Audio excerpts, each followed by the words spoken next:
Alright, so I'm going to be talking about the sniper and artillery PvP builds for the level cap of 32. Let's start with the sniper one first. So first off, I'm going to explain these skills and tell you how much I think you should put into it. This is up to you. I'm going to put some notes in later for things you can change. Things are, really just up to you. But to cover some basics, I think every sharpshooter is going to need anyways is twin shot for sure. The skill has a really fast cooldown. It's 4.5 seconds. This is the skill that you're gonna hit all the time. You're gonna hit the hotkey for it constantly. And PvP twin shot is really good because you can link it into almost any combo, and it works if they're down on the ground. It's great. So I personally recommend you put this as high as you can if you can afford it. If not, then it's perfectly fine to drop a couple points on this because the growth isn't that great, but the skill itself is really good. It's really useful, really versatile. Yeah. And piercing shot, I know you're going physical for sniper, but it's not a very practical skill. If you're going PvE, piercing shot's probably pretty good. But in PvP, this skill causes you to spin around before you shoot, and it's quite a bit of a delay. It's about 1 second, but that 1 second can kill you. And this thing, it's really unforgiving. If you miss, that's it. You just won't hit them. So I just put enough for prereqs. So I just put 5. That's as much as you need. And these are default kicks that you get. You start off with them. The optional thing about here is the moon kick. Sorry, I don't know why the browser lagged. Moon kick is an optional here. I'm gonna get back to this later, but this is definitely a possible skill that you could get if you want. Next one we should talk about is multi-shot.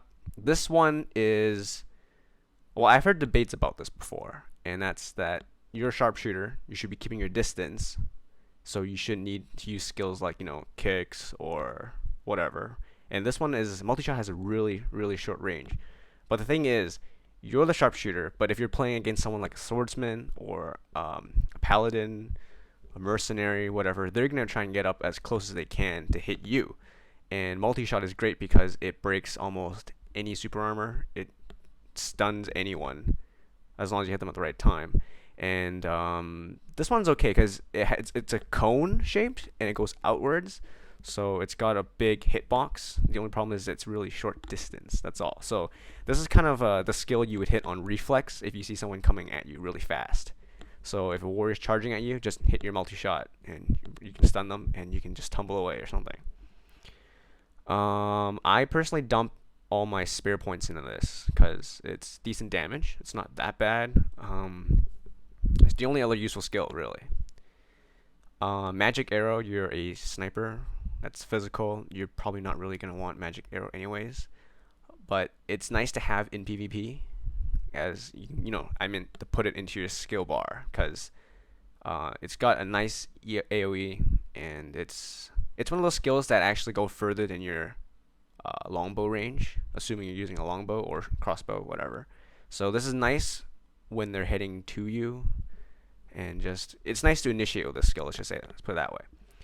I didn't put any in Wisdom of Owl because critical, not.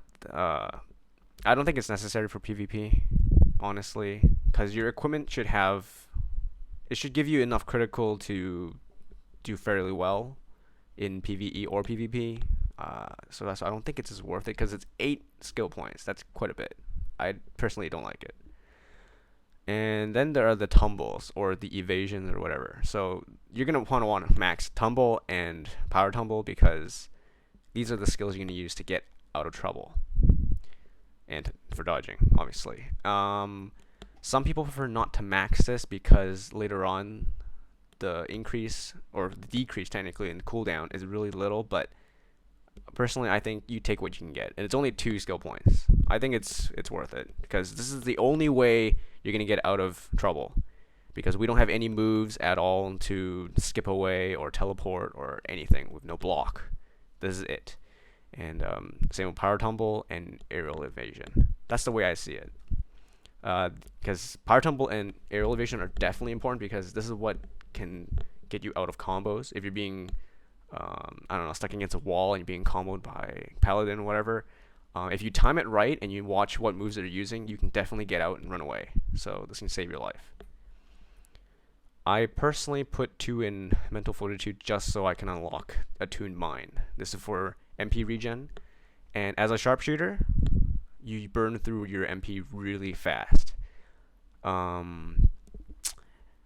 That's pretty much all there is to it. You're gonna need the MP. So you should definitely consider putting MP into this. You might not have to, depending on your equipment, but I think it's worth the investment. Yeah. One thing I didn't mention before yet is pinwheel. For those doing PvE, definitely you would not want this. But PvP, I think it's debatable. Pinwheel has invincibility frames, not much, but at times it helps. And plus, if you're playing against a warrior and they're really stupid, and you're on the ground, and they're not attacking you yet, you can pull it off and you can knock them out. So you can stun them, stop them in their combos, and get up, pretty much. I personally put 1 point in this. Well, there's only 1 point to put in it, but I think it's worth the investment.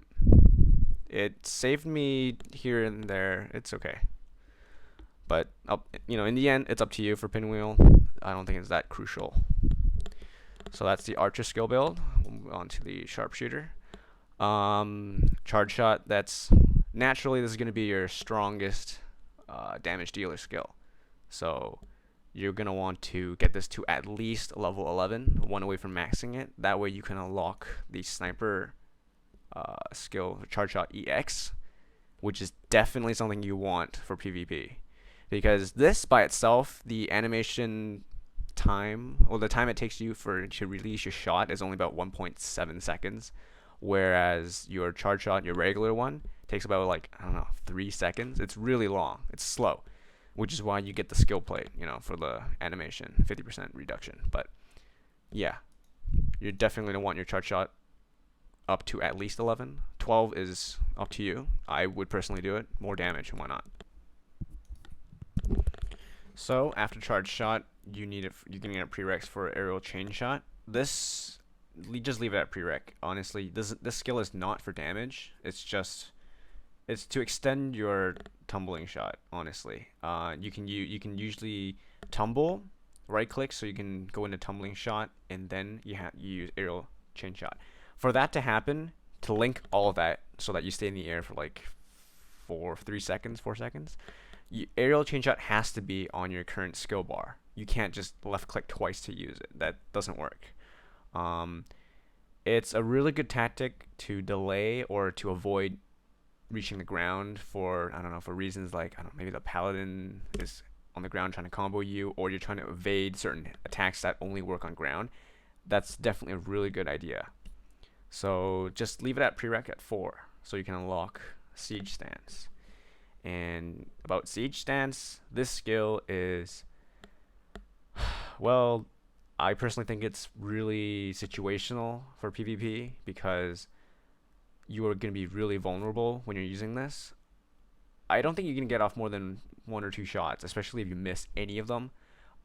It doesn't do a whole lot of damage, but the good thing is if you hit 2 consecutively, you're going to juggle your enemy, and then you can just keep shooting them for the rest of the duration, which is 12 seconds, I think, 11 or 13 seconds, sorry. So it's up to you. I'd leave it at prereq because I don't see myself using it that often. It's hard to use in PvP for sure. So just leave it in 3 for prereq for Rain of Arrows. This skill does double the damage in PvP than does for PvE, but once again, I think it's like Siege Stance. I think this is really situational as well, except I think this is worse than Siege Stance because you're really vulnerable. In Siege Stance, you can cancel by hitting spacebar, but Rain of Arrows, you can't. Once you hit that skill, you're either going to be interrupted by an attack. Actually, that's the only way you're going to stop, unless you finish the skill. So you're going to be standing there shooting for 3-4 full seconds. If you miss, he's just going to walk right up to you and hit you. So I don't recommend using this in PvP, especially one-on-one. If you're doing a group PvP, then this skill is pretty good, assuming you know the distance, because this skill is useless unless you can land your arrows properly, and it's a set distance away from you. So if you practice, go for it. I think this skill is more PvE, so I wouldn't worry about this. Just leave at 1 so you can lock your ultimate for physical, which is Arrow Barrage, but that's not in level 32, so we'll worry about that later. Yes, I would recommend that as a sniper VBP, you should be more of a hybrid because you want guided missiles. Guided missiles is probably the best skill that you have for PvP. Period. Like for artillery or sniper. So you're gonna want the prereqs for everything down to guided missiles. So that means 1 in rapid shot, or sorry, that's frag arrow. Well, lagged. Frag arrow, 4 in rapid shot, swift shot 3 to unlock guided missiles.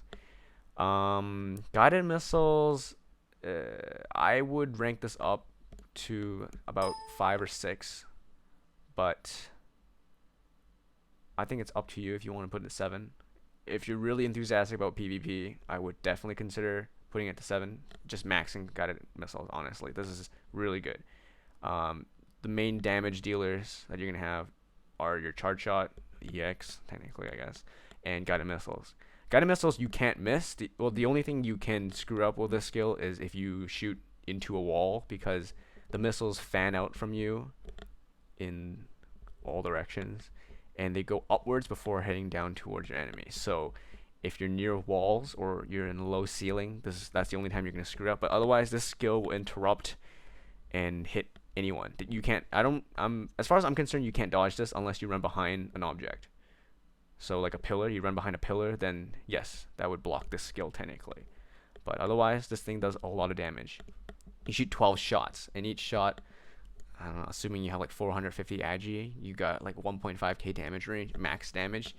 Each shot's probably going to do you from 700 to 900 each without criticals. Criticals go up to like, I don't know, 12 to 1500. So this is really good. And that's times 12. So yeah, this is definitely not a skill you want to miss out on, especially if you want PvP. Nothing else here is as important besides ankle shot. You want fake shot level 2 just for prereq for tumbling. There's a kind of a combo thing you can do, which is to use fake shot, and if you land your fake shot, immediately you just stunning shot. The reason for that is fake shot will let you stun the enemy or interrupt, and then stunning shot only works. This is a 100% chance to stun your enemy for I think it's 4 seconds or so. They're gonna twirl around and then fall to the ground, but the catch is this skill won't work unless they are not casting any skills or if they're stunned. That's what the fake shot is. This is to interrupt in case they are casting something, and then you hit them with this. So it's guaranteed, assuming you land your fake shot. Just leave them at the base levels. This one for 2 to unlock tumbling. You don't want to put anything more in tumbling. This is not a damage skill. This is just to dodge. It's so you can get some air time. And stunning shot, same thing. Not for damage, just for stun. Ankle shot is for damage and for stun. This is a really good skill. I would put this up with charge shot and guided missiles in terms of priority. Whether or not you're PvP or PvE, I think ankle shot's something you should max, because this thing does a ridiculous amount of damage. That's all there is to say about it, honestly. And even at level 1, you ground your enemy for about 3 seconds, so they won't be able to move anywhere. They can still cast skills, but they're immobile. So you can use ankle shot and then hit them with charge shot, or run into an open spot and use guided missiles. You can't go wrong with ankle shot. Just max it. For now, you can only bump it up to level 2 at level 32. So yeah, that's all you can do. That covers pretty much everything. Places where you can debate whether or not you want to dump SP into or not is spiritual focus and walking target. I've read that spiritual focus doesn't work in PvP. I have not tested this. I have not really found any evidence, to or against spiritual focus working in PvP. I just put 1 point into it. Why not? Honestly, as Sharpshooter, you have 0 buffs. This is the only thing you have, essentially. Well, besides Slive's aid. But, well, I guess I can cover that too. This is, I guess the only reason you'd want this for PvP is to unlock Slive's Aid or for it to help you a little bit in PvE. Because honestly, let's if it comes down to it, honestly, you're not just gonna be PvPing. You're gonna do some PvE, and this is gonna help. If it doesn't work in PvP, you're not losing that much, especially if you're going to get Slive's Aid. Slive's Aid, I don't know, whatever. This thing increases your range, but from what I can tell, this only increases certain skill ranges. Your regular attack gets boosted by this.